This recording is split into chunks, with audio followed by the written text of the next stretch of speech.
Olá, estudantes! E aí, galera, como é que vocês estão? Tudo bom? Galera aí da terceira série do ensino médio, terceirão, estão se formando, né? Estão indo pra vida agora, né? Não que não seja, né? Estão na escola, já trabalham, né? Já tem experiência, são noturnos, né? Mas vocês vão sair da escola e vão seguir seus rumos, mais focados, né? Tudo bom? Sou o professor Felipe, estou aqui para gravar mais uma videoaula de sociologia para vocês, semanal. E de olho na tela, vamos aqui para o nosso slide e vamos falar hoje sobre organização política do Brasil. É a parte 1. Nós vamos falar um pouco sobre isso e vamos continuar falando. E como eu disse, vocês estão saindo do terceirão, né, da terceira série do ensino médio. Vão lá para a vida, né? Vão deixar a vida escolar, né, e ingressar em outras carreiras. Uns vão trabalhar, outros vão estudar mais, né, e outros não sei o que vão fazer, mas certamente alguém vai fazer alguma coisa. Então, é muito importante que a gente entenda como que funciona a organização política do nosso país. Que vocês estão votando já, vocês votam, tá? Vocês vocês têm emprego, né? Vocês têm que ter documentos, vocês participam do governo, vocês são cidadãos também, igual eu, igual os outros professores, igual a diretora, igual seus pais, sua família, todo mundo é participante do governo. Então todo mundo tem que entender como que funciona a organização política do Brasil. O que faz os deputados, o que faz a Câmara, o que faz o Senado, o que faz a presidência. E é isso que eu vou fazer, vou dar essa introdução aqui para vocês. Vai ser uma introdução rápida, né, simples, porque é um assunto meio maçante. Geralmente política, o pessoal às vezes demora um pouco mais, é um pouco mais denso para entender, né? Mas a gente a gente vai coisando, a gente vai fazendo aos poucos, tá bom? Fiquem tranquilos. Vamos para o próximo slide para a gente entender um pouquinho do que a gente está falando, tá? Para o segundo slide. Nós vamos falar sobre o presidencialismo. Ó, tem vários presidentes aqui, né? Sarney, Itamar Franco, Fernando Henrique, Lula, Collor, Dilma. Então, tem vários presidentes aqui do Brasil, que já foram presidentes um dia do Brasil, né? Nós vamos explicar eu vou explicar para vocês agora o que é o presidencialismo. Tá? O presidencialismo é o nosso sistema de governo, o sistema que o Brasil tem inserido, o sistema brasileiro de governo. Sua matriz provém dos Estados Unidos. Então a gente adotou diretamente dos Estados Unidos. Dos Estados Unidos adotou o presidencialismo lá, né, naquela Revolução Americana, né, estadunidense, Revolução Estadunidense, né, a Guerra Civil Americana do século 18, né, quando os Estados Unidos se torna independente da Inglaterra. Os Estados Unidos chuta o traseiro da Inglaterra. Olha, eu nunca pensei que ia falar traseiro, mas ele chuta o traseiro da Inglaterra para não aparecer palavrão, né, gente? Chuta, né, e ele é independente agora. A colônia é independente, a colônia mais forte deles independente, né? E aí adota o presidencialismo. E o Brasil copia, né? Copia esse sistema, né? Nada de novo sob o sol, nós copiamos bastante os estadunidenses, principalmente nas coisas erradas, mas isso é outra conversa. O presidencialismo é o nosso sistema de governo, sua matriz provém dos Estados Unidos. Ele se caracteriza pela diferenciação e separação entre os poderes. Tem o executivo, tem o legislativo e tem o judiciário. Além disso, o presidente, né, que é o poder executivo, é ao mesmo tempo o chefe do Estado e do governo, né?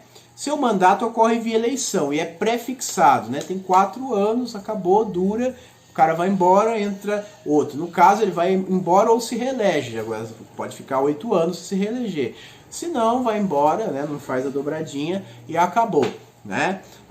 Então é isso, tá? O presidencialismo ele se caracteriza, ele é vindo dos Estados Unidos, é original dos Estados Unidos, né, imitado aqui no Brasil, e se caracteriza por haver três sistemas, 3 órgãos, né, que governam aqui o país. O executivo, que é o presidente, o legislativo, que é o Congresso, né, que é a Câmara e o Senado, e o judiciário, né, que é o STF, Supremo Tribunal Federal, né, dos juízes lá da alta corte. Entendeu? Então esses 3 sistemas. E são eleitos presidentes com mandatos de 4 a 8 anos, né? Não para, sempre eleito, sempre vai ter um presidente, até se mudar o sistema um dia, mas vai ter presidente, tem presidente 4 em 4 anos, tá bom? Então é isso, teve aqui o Sarney, teve o Itamar Franco, teve o Sarney, então teve o Collor, teve o Sarney, teve o Itamar Franco, teve o Fernando Henrique, teve o Lula, teve a Dilma, teve o Bolsonaro, tem o Bolsonaro agora. Então, sempre vai ter os presidentes. E isso desde muito tempo atrás ainda, porque a gente está falando desses aqui, que são os após a redemocratização, depois da ditadura militar. Mas teve também vários outros presidentes, antes da ditadura militar e da ditadura do Vargas, né? Antes da ditadura militar, de 64, e depois da ditadura do Vargas, antes da ditadura do Vargas, né? Então o Brasil ele é todo picotado, infelizmente. Tem processos democráticos, aí vai lá um golpe, né, e interrompe, ou uma revolução, que seja, e interrompe. Eu estou falando no caso do Vargas, 64 foi golpe, né? Por que foi golpe em 64 e não revolução? Vou explicar isso. Foi golpe por quê? Porque ele voltou às estruturas que era antes, não trouxe nada novo. O Brasil ele estava se transformando em uma coisa, né, e eles barraram e voltaram, retrocederam, voltaram para trás, era o que as elites queriam, então por isso foi golpe. Né? Agora, o Vargas foi revolução por quê? Porque ele trocou, ele não voltou nada, ele trocou o sistema, ele revolucionou. Golpe é quando você poda ali o governo, né, e retrocede, volta para trás, né, volta ao que era antes, como os militares estavam fazendo. Revolução é quando você poda ali o que está acontecendo e vai para frente, muda o sistema. Foi o que o Vargas fez. Né? Tava tendo a política do café com leite, São Paulo e Minas alternando de poder, aí ele foi lá e revolucionou isso, colocou o governo agora varguista, né? Só que fez um monte de melhorias também, implantações de coisas necessárias no país, que a política oligárquica do café com leite não se preocupava e não desenvolvia. Então ele revolucionou o país de certa maneira, né? Mas a ditadura militar não, de 64, foi apenas golpista mesmo, tá bom? E o presidencialismo é isso, a gente conseguiu fechar aqui. Vamos para o próximo slide. Agora nós vamos ver o presidencialismo no Brasil. Tá? Outra característica importante desse sistema é o fato de que a equipe do governo, os ministros, é designada pelo presidente. No Brasil, aqui o presidente designa todos os ministros, todos. Vai falar. Então, por isso que é muito importante as coligações na hora das eleições. Por quê? Porque esses partidos eles apoiam o presidente. E aí eles certamente ganharão um ministério lá, né? E nesse governo a gente viu que teve bastante disso, as coligações, grupos evangélicos ganhando ministério, grupos ruralistas, grupos dos militares e grupos ligados ao Centrão, por exemplo. E todo governo tem isso, são nomeados, geralmente pessoas que são ligadas a grupos, né? Não são tão nefastos às vezes, mas enfim, brincadeira, mas é isso, gente, tá? Então, o presidente nomeia os seus ministros, tá? E aí vai depender quem são os aliados dele. Ele vai nomear aliados, dificilmente ele vai nomear inimigos, tá? Ao contrário do parlamentarismo, os ministros respondem apenas ao executivo, tá? No parlamentarismo, o ministro não responde ao executivo, responde a todos, no parlamento também. Agora, no presidencialismo brasileiro aqui, os ministros respondem diretamente ao presidente. Tanto que você vê, o presidente é que comanda, ele é a equipe de trabalho do presidente, então responde a ele. Não responde ao Congresso, não responde a nada. Né? Só o STF se fizer alguma coisa, aí o pessoal pode baixar alguma coisa, alguma sentença de prisão, né? Mas os ministros aqui do Brasil só respondem ao presidente. Então o presidente vai designar ministros aliados, que vai ser a equipe de trabalho dele. Tá? Vai ter o ministro da cultura, não tem mais, acabaram com o ministério. Vai ter dos esportes também não, acabaram com o ministério, puxa vida. Será que sobrou algum ministério? Sobrou o Ministério do Trabalho, o Ministério da Economia, da Fazenda, né? O Ministério o Ministério da Casa Civil, né? A Casa Civil, tem vários ministérios, né? Ministério de Minas e Energia, que mais que tem? Tem o Ministério da Agricultura, né? Tem vários ministérios. Aí cada país vai pôr os seus ministérios que convém, né? O Brasil tem esse, tá? Então tem vários ministros lá que são a equipe de trabalho do presidente, tá? Vamos para o próximo slide. Congresso Nacional. Agora vamos entender o que é o Congresso. Tá? O Congresso é o nome da instituição no Brasil que desempenha o poder legislativo. Lembra que eu falei que o presidencialismo se caracteriza por dividir o poder em três: executivo, legislativo e judiciário. Executivo, presidente e ministros aqui no Brasil. Tá? Legislativo, Câmara e Senado, tá? Que é chamado de Congresso. Tá? Reunindo duas casas, o Senado Federal e a Câmara dos Deputados, como eu disse aqui. Então o Congresso Nacional é a instituição do Brasil que desempenha o poder legislativo, formado pela Câmara dos Deputados e o Senado Federal. Cabe ao Congresso propor e aprovar as leis do país e também fiscalizar os gastos do governo. Tá? Tanto federal quanto estaduais, eles fiscalizam tudo, propõem leis, estudam leis, pelo menos é para ser assim, né? Claro que existem maus profissionais, né, gente? E volto a ter aquela conversa com vocês, não é todo político é ladrão, existem maus profissionais em todo lugar, na política, na medicina, sendo professores, existem maus alunos, existem gente que desempenha as funções de forma ruim em todos os lugares, mas não é porque é político que automaticamente vai ser ladrão ou preguiçoso, não, tem que trabalhar. Se ele tem consciência do que ele está ali para fazer, ele tem que trabalhar. Ainda mais porque são 4 anos ele de mandato, então ele tem que ralar se ele quiser conquistar o outro mandato. Mas, infelizmente, eles só se interessam nisso, né? Enganam a população, alguns políticos, né? A massa de políticos que faz politicagem, né? Engana a população e só se preocupa com votos. Mas o político sério, né, vai lá e trabalha mesmo na Câmara, no Senado, tem agenda pública para o cidadão ver, entendeu? Divulga o trabalho, presta contas. O próprio político já faz isso, entendeu? Então é muito legal. E aí cabe o Congresso propor, aprovar as leis e também fiscalizar o gasto do governo. Assim como no caso do presidente, deputados e senadores são eleitos e seus mandatos também são pré-fixados. 4 anos para deputados, 8 anos para senadores. Deputados são eleitos e só vão trocar de mandato daqui a 4 anos. Senadores federais são eleitos e só vão trocar de mandato daqui a 8 anos. Por exemplo, nessa eleição de 2022, nós votaremos em um senador apenas. Porque na eleição passada, nós elegemos 2. São 81 senadores. 3 senadores por estado. Cada um tem um mandato de 8 anos. Guardem isso bem, tá? Na eleição passada, 4 anos atrás, eleição federal, nós elegemos 2 senadores, Mara Gabrilli e o Major Olímpio, se eu não me engano. O Major Olímpio morreu de Covid, né? E aí, agora, esse ano, nós vamos eleger um, tá? Em 2022, agora na próxima eleição, nós vamos eleger um só. Que já tem 2 eleitos e agora vai trocar o mandato de um, é alternância. Sabe? Numa eleição sai 2, na outra sai 1. Né? Ou se reelege, né? Porque tem senadores que ficam se reelegendo, mas o mandato dele é de duração de 8 anos, é o mandato mais duradouro que tem. É o senador. O senador é a alta casta dos políticos. Né? Alguns são até mais importantes que o presidente. Né, por incrível que pareça, tem mais poder. Os senadores são muito poderosos. Os deputados são o médio clero ali, né? Eles são um pouquinho mais baixos, mas também tem muita força e muito poder. Principalmente o pessoal que faz parte da mesa diretora da Câmara.